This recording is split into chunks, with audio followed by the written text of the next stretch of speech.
Vous pensez que les morts totalement... Mes chers camarades, bien le bonjour. Le mec qui parle à l'écran là, c'est moi.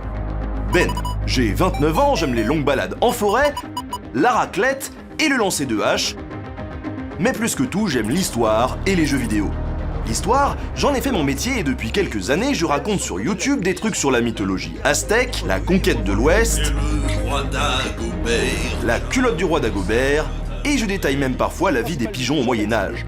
Une passion qui m'est venue parce que tout petit, bien avant que je ne fréquente les bibliothèques, je suis tombé dans une marmite de jeux vidéo et j'y suis encore.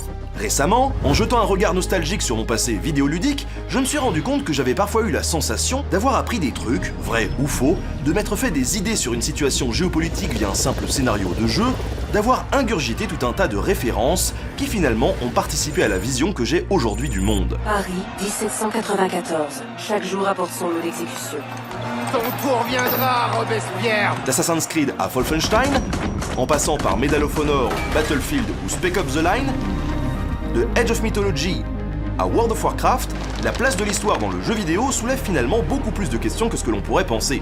Alors, les studios nous prennent-ils pour des pigeons quand ils revisitent l'histoire?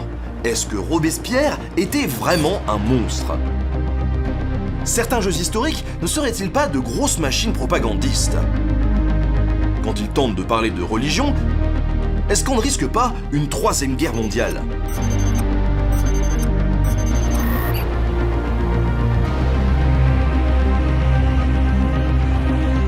Pour répondre à tout ça, j'ai pris l'avion, je suis allé voir quelques pointures des plus grands studios,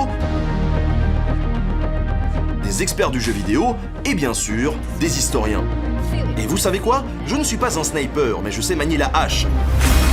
Et à travers les 10 épisodes de cette saga, je mettrai autant de cœur à répondre à ces questions qu'à planter ma lame dans du bois frais.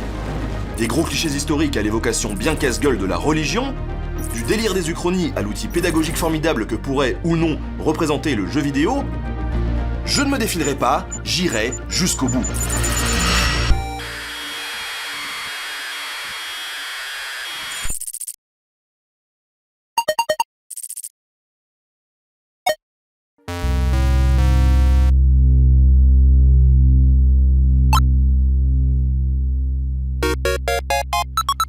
J'ai quand même le temps d'aller me chercher un café avant de commencer? Non.